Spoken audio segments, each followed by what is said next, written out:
Welcome to Building Better Businesses, an ABA podcast. Learn firsthand from business owners who've built successful ABA businesses. Utilize proven techniques and strategies to help your practice thrive. This is Building Better Businesses, an ABA podcast with Jonathan Mueller.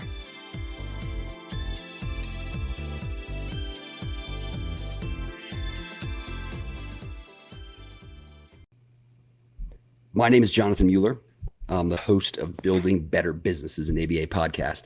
And my guest today, back for the second time on the pod, is Ryan Gillian. Ryan is a president and COO of Element RCM. He's also a co-founder of Element with me. He spent much of his career in billing and insurance for ABA and for large hospital systems. And he and his wife founded their own ABA practice in 2010 before successfully exiting and selling to a strategic partner in 2018. Ryan, welcome back to the pod, dude. Thanks, man. I appreciate you having me. You know, Ryan, you are the first person to come on as a repeat on the pod, so that's cool. Number one. Number two, do you know the original OG episode we did that dropped, I think, at the beginning of January 2022 is still the most downloaded episode, and not just because it's been there longest, it consistently ranks. So congrats, man.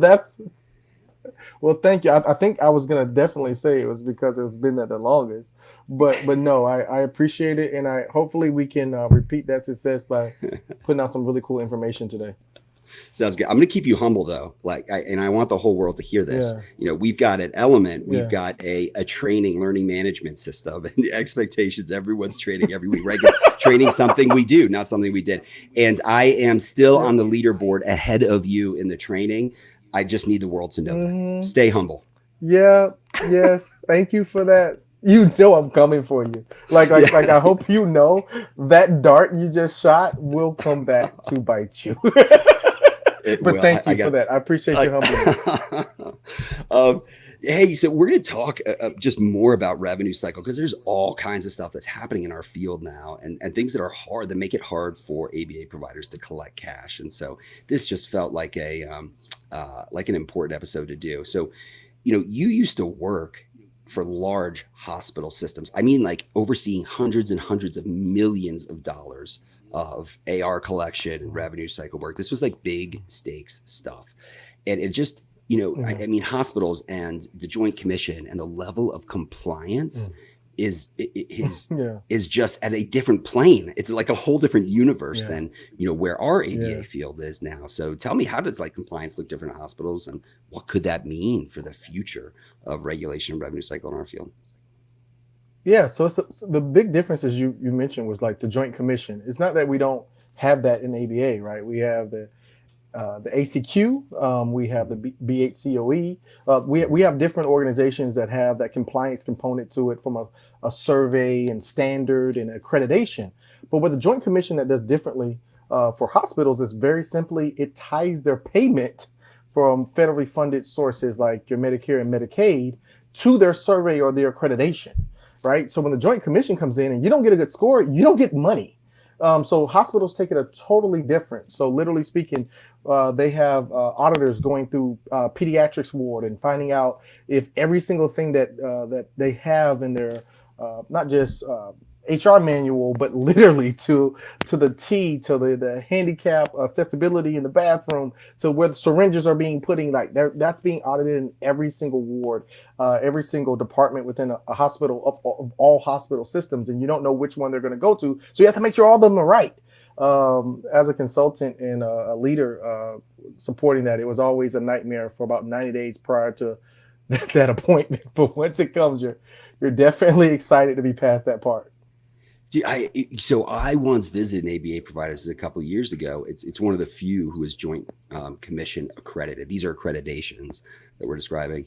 And I remember them saying that the Joint Commission, after you're accredited, they could show up any day, any time with no notice and come in and do exactly what you described, go check on things. Like, is that like legitimately true? Oh yeah. Many years ago, I was the director of a hyperbarics and wound care center for a hospital not too far from my house. and like they would just show up. They actually did. It was a week after we finished Joint Commission, so everybody's guard is down, and they just came and inspected all our machines. There were certain like oxygen levels and just different things that were that go along with like hyperbaric chambers, and they just came and checked everything.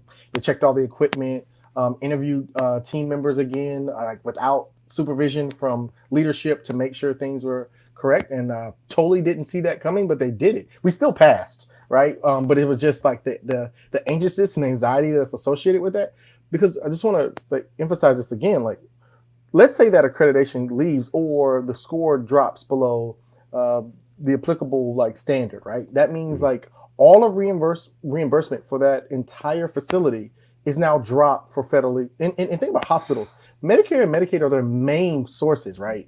You're going to get, unfortunately, like you're homeless, right? You're going to get your sick and shut in. You're going to get those folks who just don't have private insurance. And so hospitals make their money on federally and state funders. So when Joint Commission doesn't go right, nobody's happy. So I think that's where the field is going to in ABA now. Yeah, I mean, it makes me realize like how spoiled almost I feel. I mean, it is like at Ascend, like we're 6 times accredited. We've gone through the BHCOE, and we're huge fans. I'm a huge fan of accreditation as an external validator of quality. And yet our field is viewing accreditation as, oh, what's it going to get me? What, is there more reimbursement rate? Are there more referrals? Which, yes, cool, that would be nice. Hey, let's just look to other parts of healthcare to realize there's actually the punishment factor that likely is coming at some point. And that's that's scraping back reimbursement. Yeah, I mean, so a big part of Joint Commission is the survey from what I would consider customer experience or like patient experience, our clients. So Joint Commission is like a big part of it is just saying, let me talk to your patients and find out what was the bedside manner of this physician. What was it like going through scheduling and discharge? Did you get your bill on time? Was your bill accurate? And as we transition and look at like what ABA is set up and our multidisciplinary providers who do OT and speech, and we're trying to coordinate that and make sure that families are getting one bill and not 3 different bills for all the different services they're receiving. These are the really important things that apply, not just for like accreditation down the line, but like how do we provide an experience for families who we know need a lot of love and attention, that we're meeting their expectations, because we can make sure our all our ducks in a row for our clinics and making sure our providers are doing the right thing. But is our front office doing the right things? Is our administrative staff treating people the right way? All those things matter from the Joint Commission. And I think they're going to matter, obviously, for the AQC as well as the BHCOE. I think those are things that we all need to put on the front of our mind to make sure we're living out our values every day. I think it's a great reminder. We have to, I mean, just as part of our organizational DNAs, for the 7,000 ABA providers out there, compliance has to be part of that. And it's so much better getting ahead of it than waiting until we've got some mechanism where reimbursement rates get clawed back. Well, let's Ryan, how would you define revenue cycle management? I want to define revenue cycle, but I want to you just hit something really important about compliance. So oftentimes we think of compliance as like a document. We think of compliance as like, how do I create a rule book for my team to know what they can do and what they can't do, and then we update that accordingly. I want to take everybody like just a step further and just use the hospital model. We would always have a team, a department, or a person that is assigned to know all things compliance at all times. And they are regularly doing the auditing and checking of our processes and systems and people to ensure we have compliance. So, right, think of it like this. We shouldn't wait till we have an audit, right? We should be doing our own internal audits, and not just for like our billing, right? But like making sure our clinical session notes are up to the standard, right? Are our folks actually arriving from an EVV standpoint when they say they're arriving, leaving when they're supposed to be doing? Having that person on staff that they don't do other things. They don't like bill services and their clinician that often looks at compliance. They just focus on compliance. If we want to learn from other facilities, if we want to learn from other service lines within healthcare, that would be one of the main things I would try to encourage the field to do. But as far as revenue cycle, it is the combination of the clinical, the administrative, and the financial pieces coming all together to take a patient from what we consider our client from registration through discharge, and not just their entire like journey or flow through it, but the process of payment. That's what the revenue cycle is all about. Like, what is the process of payment? All the different functions that come together to make a payment come in the door for the services that we provide. Exactly right. And I mean, this is so important to me because here's what gets me. We as a field are providing life-changing services that are really hard to deliver, really hard to ensure quality of. And there's so much that providers are doing today to make sure kiddos are getting the absolute best treatment and care. It is gut-wrenching to know, at least the stats that I see, that only 75% of those services are actually getting paid for when clinical teams are working so hard for it. That's nuts to me, man. And tell me, so like in that vein, Ryan, talk a little bit about the different like critical components of the revenue cycle and how those affect cash collection. Yeah, there's so many. But if we could look at that 25% of folks that are what they're not collecting and why they're not collecting it, I would start with compliance. Folks will go out and provide telehealth services, but not be aware if telehealth services are allowed with that payer. And if they are allowed, knowing the right coding, right, the right modifiers that need to be built to receive reimbursement for them. If it's appropriate for pre-authorization to provide telehealth or not, right? So I would consider that a coding and compliance piece of the revenue cycle that's really important. The other function we would talk about would be credentialing and contracting. A lot of folks think, hey, I want to get a speech therapist on our team. I want to get an occupational therapist, whomever it may be. But does your contract allow that? Like, did you already add that as an addendum to your contract, or did you go out and get a contract to be able to provide those services? And most folks don't think of credentialing and contracting as a part of the revenue cycle, but you'll know really quickly when you submit claims and they don't get paid, right? It's like if they're not getting paid because we don't have that contract in place, you're out of network or whatever the case may be. That's a really big component. So compliance, contracting. The other piece that I would just say that's something everybody should focus on is, what are your denials? Or, what are the weekly or monthly denials you're consistently getting, and why? Not just what they are, but why are they coming in?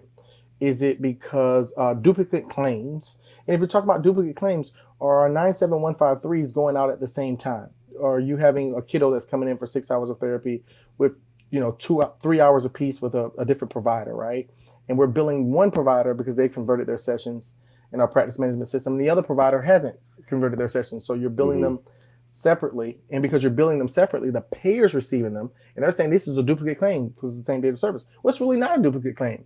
But if we don't bill that the right way, we're going to have those issues. So those are just some of the things that will create that 25 or more percentage points losing from folks' cash flow, losing from their revenue. And we here at Element, one of the things we want to do is like educate providers around that. So that's something that's really important that I would say. Compliance, obviously focusing on your denials, and then provider credentialing and contracting can be a nightmare if you don't focus on it before the claim go out the door. Absolutely. And one thing I'd add is, are you verifying, not just checking benefits for your clients, i.e. what insurance do they have up front, but are you verifying those at some frequency to make sure those are still accurate benefit checks? And especially in these days, I mean, some of these ACA, the Affordable Care Act, the state exchanges, the individual health plans, I mean, we've seen out-of-pocket maxes of like $10,000, $15,000, $20,000. I mean, it's nuts. So if providers aren't having compassionate, direct conversations with families upfront to help them understand what it's going to cost for treatment, because let's be honest, that's not the first thing they're thinking about. They're thinking, my kiddo needs help, right? So it's on us as providers to make sure that we're quoting those benefits right and ensuring they know what they're getting into. Yeah, let's stay there for a second. So like Maurice talking about eligibility, benefit checks. So if they're a state funded payer, they're a federal payer, that that eligibility can change month to month. Where most of the time, like with a commercial payer, I'm saying mom or dad won't change their job, but that doesn't happen every month. They're not going to change their job. Well, but these Medicaid carve outs, right? They're going to change, and their income could knock them off, or they went and got out food stamps for whatever reason, right? So that changed their policy, and they may or may not be eligible for services that month, and then the very next month they're eligible again. And think of that as something, if you don't check every single month, you're at risk of billing out a bunch of services, right, that won't be paid if that insurance coverage isn't active. So, just having a team of folks who have their head on straight around checking eligibility for all your, I consider your Medicaid client base. Yeah, I mean, I think there was a recent provider that I was talking to who somehow, I think, CAQH lapsed on one of their BCBAs, and an insurance company isn't going to go out of their way to like call you and say, hey, guess what, can you go fix this? And I think they didn't discover until months later, and it was only after they were getting denials. And so that's like months worth of services that they're not able to collect. Let's take a step further. A friend, I won't say a friend, but a colleague that I'm aware of had a provider who owns his own practice, had a provider who actually lost their license because of just making bad choices in life, right? So but they don't know, right? They're not aware of their own provider who's made some poor choices and lost their license. Their their certification, they're pretending like this doesn't happen. They're continuing to provide services, come in every week, every 2 weeks, and get a paycheck. Well, fast forward, when the provider finds out, when the insurance payer finds out, they recoup all their funds because this person's license or certification was not valid at the time they provide their service.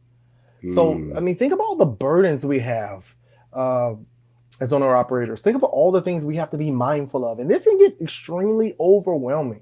So you really want folks that you can trust that can help you mind all this stuff, right? You want to get a team in place and your admin staff. You want to get folks around you that can truly focus on the things that you can't always look at. You can't be the great clinician and the great business person by yourself. You need a team in place, and that's one of the things that we try to do at Element. I'm trying to not always give that plug, but I got to give that plug because we don't like to see horror stories, and sometimes you see horror stories and you want to be able to support. So. We're here if you need us, but the key thing is in place to have the processes and people in place to look at these things on a daily and weekly basis. Well, let me share an analogy. So bear with me, okay? I'm going to paint a picture here because this is how I think about revenue cycle. Imagine you've got this beautiful reservoir, this lake up in the mountains, right? And that reservoir. Okay, I like this. All right, the water represents all the potential money that you are owed, that you should be able to collect from insurance for providing highest quality services. Now, think about it. You got a dam at the end of the reservoir, and what happens? There's like a trickle that comes out, right? And this trickle is just leakage from the system, right? And it's, I mean, candidly, for payers, this is just what payers do. They very closely monitor. And if there's any sort of reason not to pay, they're not going to pay. And so one trickle coming out is because a credential or contract was wrong. Another trickle coming out is because benefits expired and you didn't know it. Another trickle coming out is because, we provided 3 days of services before the auth was approved. Another trickle is, I mean, it goes on and on until all of a sudden you've got 75% of that beautiful mountain lake. There's only 75% left once payers take their due. And I don't know, it just feels like our field deserves more than that. But to your point, it takes this like consistency of operational discipline and compliance discipline to achieve that beautiful mountain lake. Yeah, but all hope isn't lost, right? We have these things in this trickle that happen, but we've seen so many different organizations overcome it, right? But how did they overcome it? They overcame it with strong leadership, being humble enough to understand you don't know it all, but who does? Like, where can I go? Where are the lessons learned from last year? What are the lessons learned from last month and even yesterday? Because I learn I learn new stuff every day. we go to conferences, we go to webinars, we go to different places to seek out information, and we just try to implement the best we can. Overall, I think, just tying back to the hospitals, we don't have to reinvent the wheel for ABA. We just need to understand, like, all right, what does success look like? And how do we get from point A to point B? What's the delta and the difference? And I think the biggest thing right now for us is conversations with payers. Us getting on the phone, having meetings. Like when we have a new contract, do you have a provider orientation? Like, do you just have an orientation with the payer and learn what's it like to work with that payer? Where we should be submitting claims, and where should we, do different things as far as like when we have a new payer, how do we add them to a new provider? How do we add them to our roster? Opening up that dialogue so when you have a problem, who you can actually call and talk to about it. I think those are just really important things. That's the difference in hospitals. They even create spaces in the hospitals for different insurance companies to be able to set up when they want to come in and meet and discuss. And obviously there's a different level of zeros in ABA versus hospitals. So there's limits to what we can do. But I think just the dialogue of them not being our enemy, of them being our partner, is really it's really been imperative in my career to get things done and finding common ground. They have a job to do. Obviously, we have a job to do. They want to pay as least as possible. We want to pay as more as possible. But how do we come together and make sure that there's quality care being provided and allowing them to know our heart and that our heart matches our actual quality? That's what I found has been really successful. So I want to encourage everyone to talk to their provider reps from each payer. So yes, thank you. I mean, this is a big pet peeve of mine, of like in our field, it's just been this like adversarial relationship between providers and insurance companies. And look, I get it. As a field, we have had to fight for years and decades simply to be recognized and make sure families can get our life-changing services. So I get it. We're fighters at heart. Okay. But to your point, to achieve long-term success with payers, it's about building partnerships. It's not about just complaining about the last billing code that they're not going to pay for, or, indirect work they're not paying for, or whatever it might be. But wait, Ryan, hang on. Did I hear you say correctly that hospitals have separate rooms? Like, so when payers come, they'll be able to, I'm guessing, meet with them and like invest in the relationship. Oh yeah. Like, some of these, I won't name drop, but there's several hospitals out there that go out. Think about who your major payers are, right? Think about, for different organizations that are in different states, like, when you talk about your payer mix, like who you're, I don't know if it's, Kaiser Permanente, if you want to talk about Blue Cross Blue Shield or, Cigna, and who are your payers, right? So if they're state funded or commercial, and how much money would you spend in order for you to have a better relationship or them to pay you more consistently? Is it worth a 3-day trip to their campus for you to meet with them, have lunch, and like have a training on how they want things done? Is it worth you having an in-service for your team to have one of their folks come in and train your team on how to best work with them? Like, what is it worth to you? In my opinion, if somebody's paying you over $1 million a year for all the different members that they provide, I think it's worth $10,000 to figure out how the best way, like, to have a training or an off-campus field trip. If we want different, we have to do different. Period. We have to take additional steps in order to get more results or different results, and that's something that I've seen done in different service lines, even in hospitals, and something we try to do at Element. We try to establish those relationships and cultivate them, because I just want to just put this out there. All the fighting we did, I started in this field in 2009 when it was just Florida as far as like families that were getting insurance reimbursement, TRICARE and et cetera. But literally speaking, like, there were folks on the payer side, insurance company side, that fought with us. And they're strong advocates inside those organizations that agree with you and help, foster things from the Autism Speaks all the way to state legislators to get things done. Like, we didn't get here just by every voice from the outside saying what needs to be done. There were voices on the inside helping us. There was a lot of give and take that was happening. I think we should find those voices, find those people, find those advocates, because they want to help us. But if we're always adversarial, we'll never meet those folks to get their help. You know, as you described that, Ryan, it reminds me. So this was pre-COVID, but United Optum hosted. It was a one-day provider workshop, and I wasn't able to go to the one in Colorado where I live. So actually, I flew to Dallas for one day, and I sat through, 8 hours of sort of presentations and trainings around different things.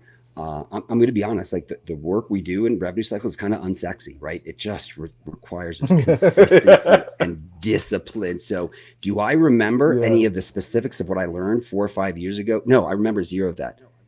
Do you know what I still have to this day? People whom I met at United who I can reach out to when something happened or we need to figure out what's going on. It's all about, to your point, building those strong relationships.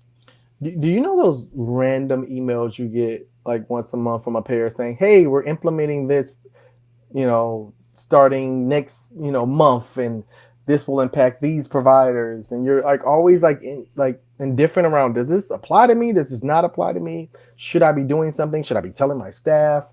Those type of things, those contacts come in handy once you get those bulletins, once you get those emails, because you can seek clarification. You can seek, understanding around what should I be doing differently tomorrow based upon this information. And those, it doesn't apply to you. This only applies to so-and-so. Oh, no, this is a big deal because this is what's coming next. This is what's coming after that, right? And those relationships help you understand how to run your business. And so it's something I'm excited about.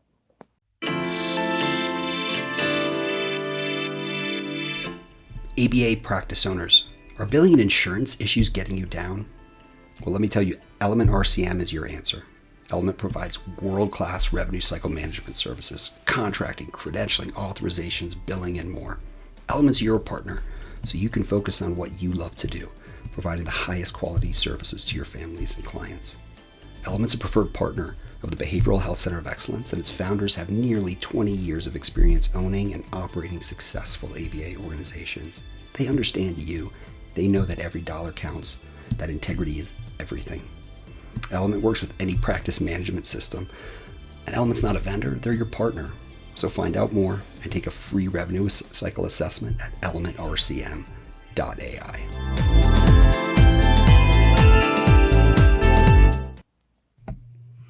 So what are some of the important metrics, Ryan, that you look at to tell you if you've got a healthy revenue cycle function? So the basics are like net collection rate. You want to look 90 days from what you've built out, and what is your collection rate. So when we're talking about 75% earlier, we're like, that's a net collection rate of how much we built out in the last 90 days and the amount we've received out of that. If it was $100, have we received $90? Are we 90%, and so forth and so on. The benchmark that we like is 96% for next collection rate or higher. One of the ways we look at that from month to month outside of the 90-day is whatever you build the previous month. So if we're in the month, we're going into the month, well, I want to timestamp this, but whatever you have built the previous month. So let's say the previous month was August. If you build $100, the next month you want to collect a minimum of $90. A minimum of $90, right? That would help you understand, right, if you're getting close to your 96%, because then you can look at the previous months if you just collect 3%, 2%, 1% in that order. Days in AR, days in AR is another big one that we recommend folks always monitor. Days in AR means from the moment you provided the service to the day you collected. How many days was that? In the industry and healthcare, anything under 40 days is good.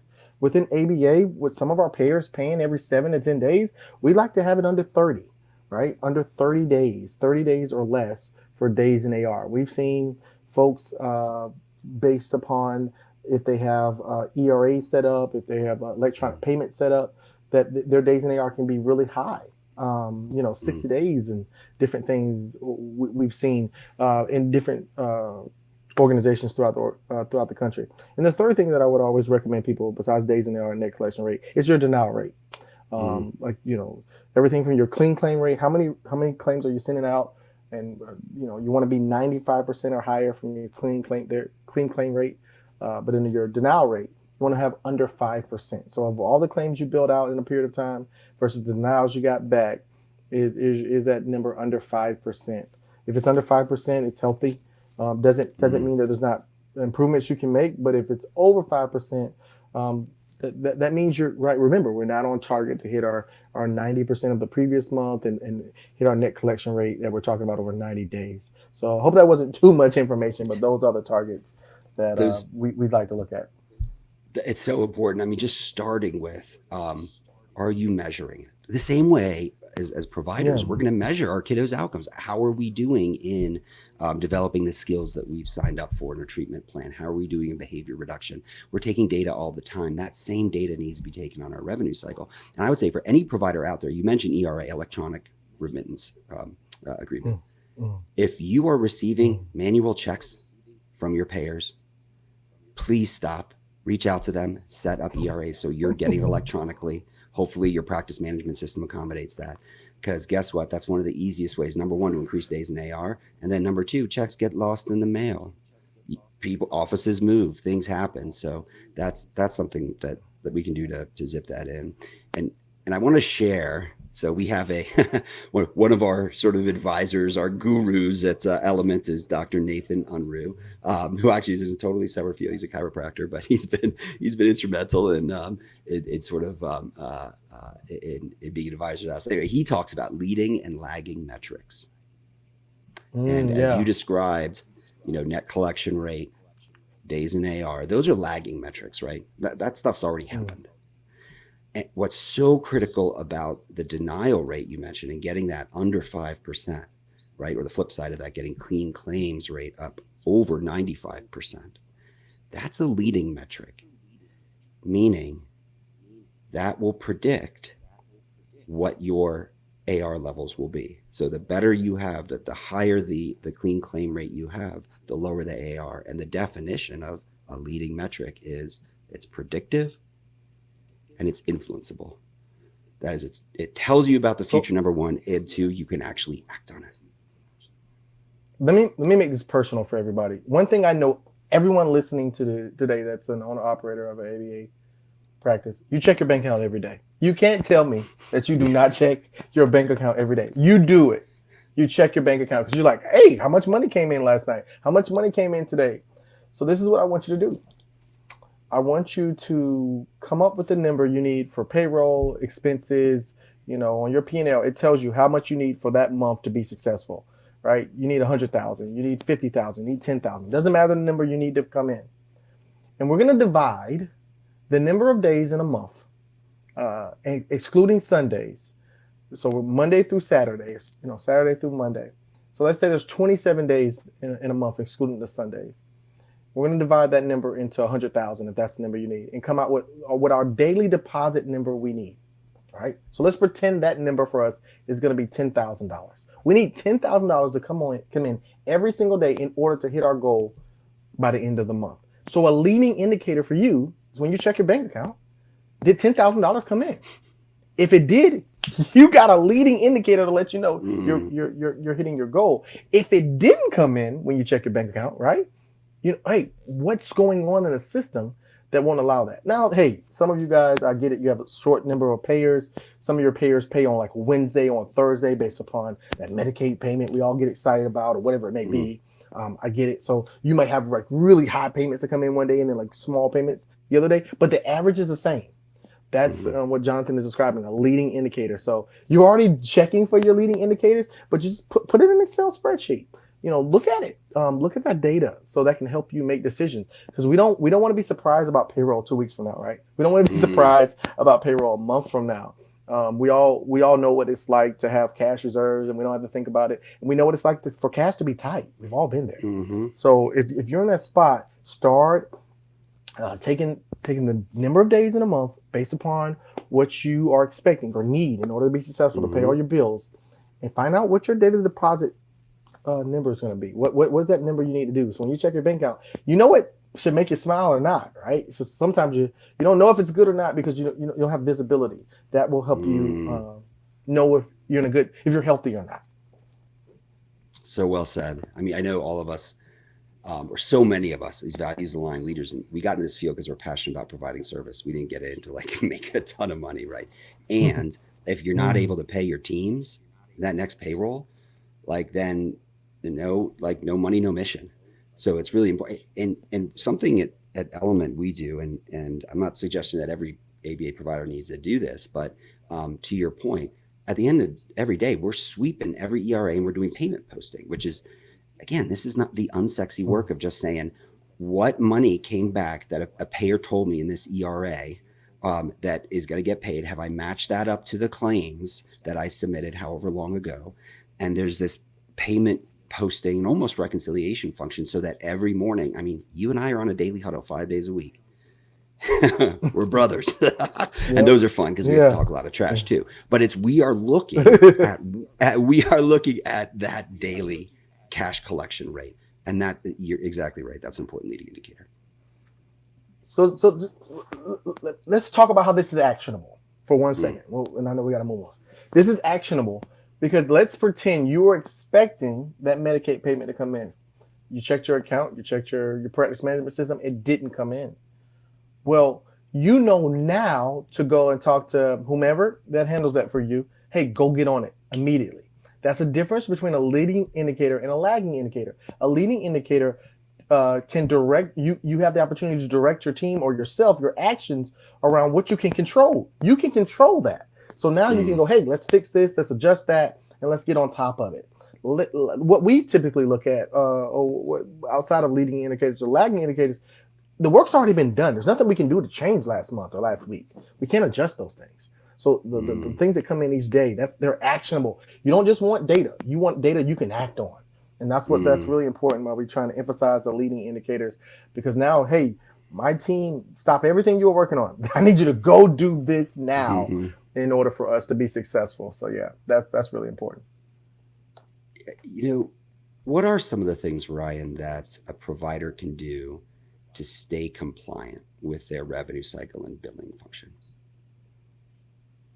We talked about it earlier in the podcast, but I want to, if I could stand on a soapbox today, I'm going to stand on this soapbox. I'll die on this hill.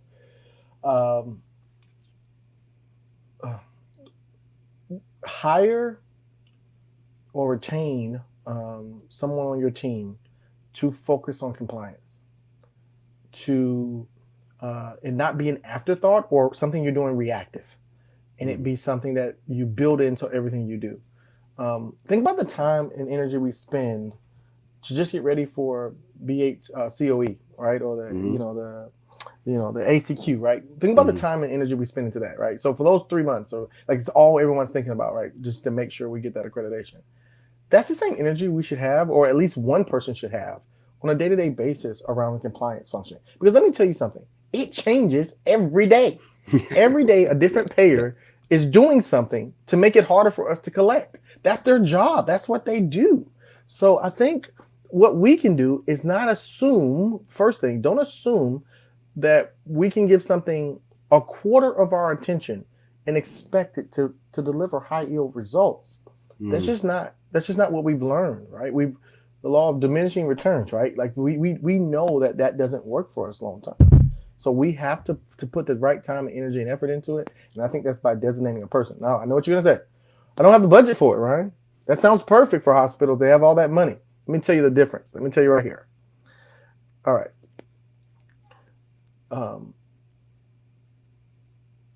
If you look on your P&L, I want you to look at how much you've spent on what we call recruiting. I want you to look at what we've put money in talent acquisition around signing bonuses or trying to, get folks on our team, right? Once you look past that, because I'm sure there's some money that's being spent there for most providers right now. Then I want you to look at, some other things that we would consider miscellaneous and tell me if that money could have been spent on someone who's at least part-time to help in this function, right? It's like going out and hiring someone who this is what they do, a consultant, a part-time 1099 or something like that. I would argue with you. We already have this money on our P&Ls. We already have this money in house. I'm not going to give numbers, but I believe that you can accomplish it. And if you can accomplish it, like are we really servicing our our clients the best way if we don't know if we're providing the right service, right? So Mm. starting off from the beginning, hire someone for it. And if you can't hire someone for it, it is what it is. That's life. Let's have a provider orientation. Let's meet with those payers and have them direct it to us. And then we'll be the super women and super men that we are. But I really strongly recommend that we have someone else. And if we can't, then let's at least take an active approach to it and not a reactive approach. Mm.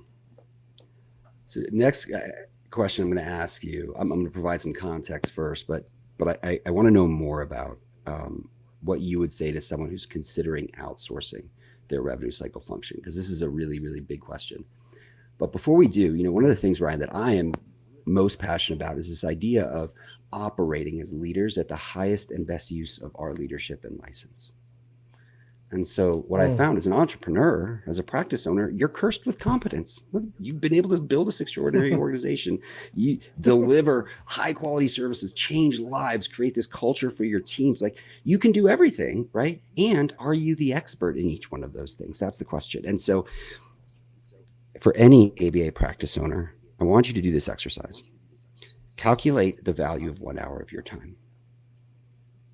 And first, I'm going to tell you the standard way most people think about it. Either take your salary and divide it by 2,080 hours a year, or look at just a reimbursement. If you're a BCBA, you've got BCBA reimbursement rates. So that's the way most people would think about calculating that 1 hour.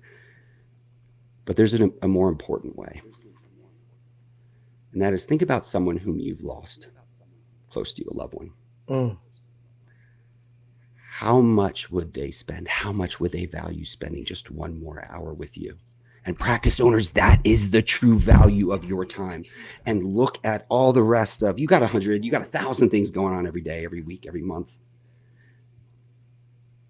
But think about the most important, right? And anything that's not worth that value of 1 hour of your time, hire someone for it. Whatever you're going to do, but you focus on what is the highest and best use of your leadership and license. Well said, Jonathan. Well said. How would you, Ryan, consider, or what advice would you provide? We have providers coming to us at Element all the time saying, hey, I'm thinking about outsourcing my revenue cycle function. Should I do it? Should I not? Should I build an internal team? What do you tell them? It's not for everyone. It's not. I was just put myself, like, when it was for me, I had to decide what I was willing to let go. This was when you owned your own practice. What I actually needed help. When I owned my own practice, me and my wife, what I was willing to let go, what I was willing to, I was okay with accepting help with. So, for example, I had a bad experience my first time outsourcing. So that kind of scarred me. And I was like, hey, I'm going to learn this myself. I'm never going to hire someone to do something that I don't understand, because I don't want someone to tell me something and I don't know if they're telling me the truth or not. We've all been working at a mechanic. I mean, like taking our car to the mechanic, and they say, hey, you need a new, alternator, or you need a new whatever. And you're like, well, I don't know if I need that. Are they telling me the truth? None of us want to be taken advantage of, and I didn't want to be taken advantage of. So I learned for myself and spent 3 years doing the billing, personally at our company. Then we just grew to a point where I just could not do it all, and had to hire a team around me to do it. And that came with its own problems. And so I looked up one day and said, okay, I'm willing to let go of control if I can trust the person. Now, how do you know if you can trust someone? What are you looking for? Some folks want competence. Other folks want, do you know the same people that I know? Bluntly, you can't trust anyone. What you can do is trust but verify. So for me, when you're trying to decide if you want to outsource, what data will you provide me?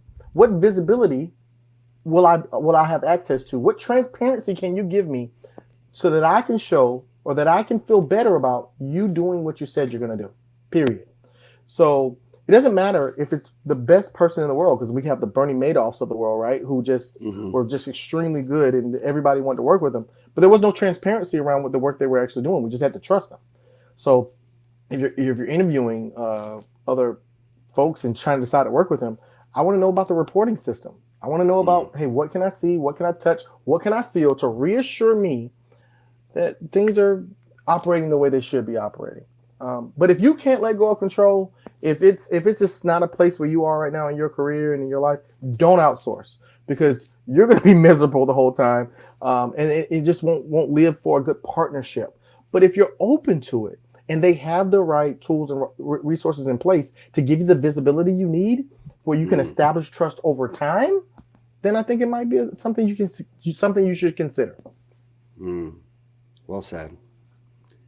And importantly, because this isn't the right decision, outsourcing is not the right decision for everyone, right? Everyone has personal circumstances, and to your point, that level of control that they'd like. And what I would encourage is, when you keep that revenue cycle function internally, make sure you're not under investing in it. Don't like tell your office manager, oh, this is 10, 20, 30% of your job, and make sure all of this gets right. Because guess what? Office managers are superheroes, but they've got certain superpowers. They're not superheroes in revenue cycle. And so make sure you're not under investing in getting that right. Let me just say this. Without disclosing, folks' stuff, this is an experience that I personally saw. I won't say a small clinic. They had about 6 different clinics in the state. And they had one woman who had worked for them since the start of their company, who had always done their billing. She would have like what we consider a receptionist at each office do the work, and she would oversee all of it. The owner was disengaged. The owner literally did not go into the practice anymore because this office manager had grown to just be not just an operations person, but essentially like the person who ran the business every day. Beyond trust, like complete trust, over years and years and years. Well, it found out they had a TRICARE audit. The TRICARE audit came back that literally they were fraudulently billing.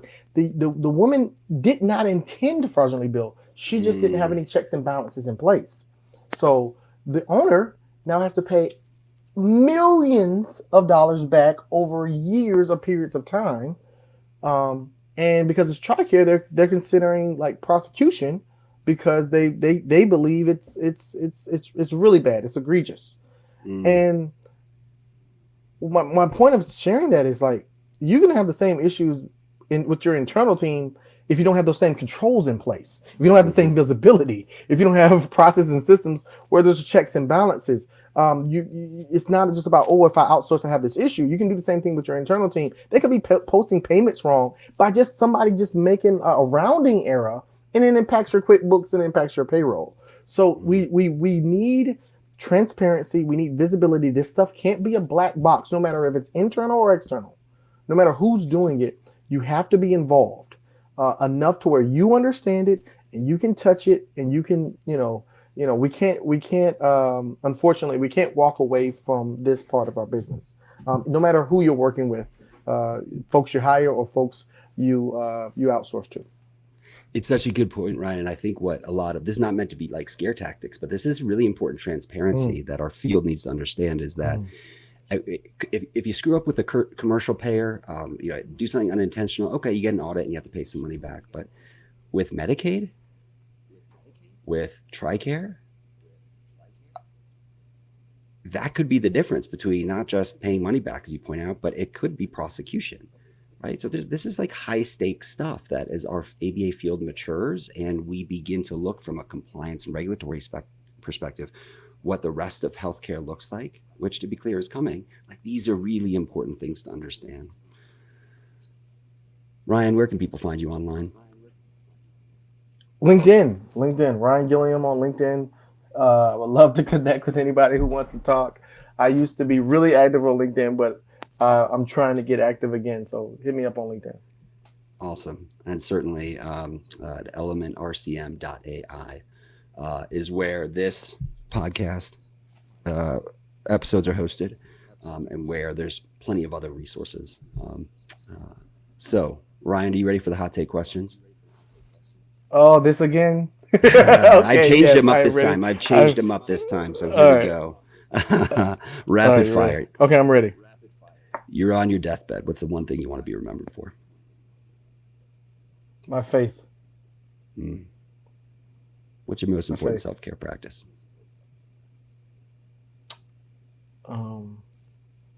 Video games. Do you have a favorite video game? Right now, my favorite video game is Sid Meier's Civilization. I think it's Civilization Sid Meier's 6. I think it's 6 is the one I played most recent. All right. So we've actually never even talked about Civilization. Ryan, during COVID, I would start playing a game of Civilization because I don't know, Civ 4 or 3 or 5, I don't know, had an app on the iPhone. Yeah. I would start at like 10:30 at night. It would be 3 a.m, dude. I literally had to have an intervention with myself and delete it from my phone. It was so engaging, and I love strategy games and all the rest. Okay, well, we're going to have to dish a lot more on Civilization. Yeah. I don't play for like 8 to 9 months or a year at a time, but then when I play like all day for like 3 days straight. It's like one of my guilty pleasures. Nice. What's your favorite song? Closer by Golopoli. Mm. It's like Closer to My Dreams. It's a song that came out about a little over 20 years ago, but I'm still addicted to it. Nice. If you could give your 18-year-old self one piece of advice, what would it be? Football is not forever. At 18, I thought football would last forever. So football does not last forever. That's what I would tell my 18-year-old self. Powerful. But life and relationships do. Yes. You can only wear one style of footwear, man. What would it be? Say it again. One style of footwear? One style of footwear. Do I have to choose? And I have to wear this all the time? Like one thing all the time? That sucks. Socks, I guess, because I can't wear dress shoes because I can't wear them and work out, and I can't wear workout shoes with dress stuff. So I'll just wear socks. I'll wear socks. That's what I'll do. There's the first time for everything. That's the first time anyone's mentioned socks. Do you have a favorite pair of shoes? How about that? I like dressing up. Like I like wearing my suits and wearing my dress shoes, but if I have to do it all the time, that would be really inappropriate. So it wouldn't make sense. But no, if I have a favorite pair of shoes, they're like dress shoes. They're like, the ones you get shined and all cool. So yeah. Nice. I can attest socks to that. Is what I would pick though. Socks. Okay. For all you YouTube, so we do have a YouTube channel. So I encourage you to go there. You can watch all of our episodes. We video record them too. But Ryan is dressed up in an extraordinarily nice dress shirt, buttoned up. It looks like it's pressed. And I'm going to stand up. I'm wearing my BF Skinner, got data with BF Skinner and a milk mustache painted on him shirt. I look like a scrub dude, halfway shaven. So thank you for keeping it. Don't even start. Okay. All right. So I got 3 things now I got to remember. We got the whole learning management competition that I got to get on top. And I'm going to mess with you now about your Skinner shirt. Even on the podcast. Okay. But I'm going to really focus on this footwear thing now. I'm going to think about it some more, but yeah. But those were any more hot take questions? Are we good now? No, we're good. Hey, thank you, brother, for coming on and sharing your wisdom with our field. I appreciate you. I appreciate you, man. Thanks for having me.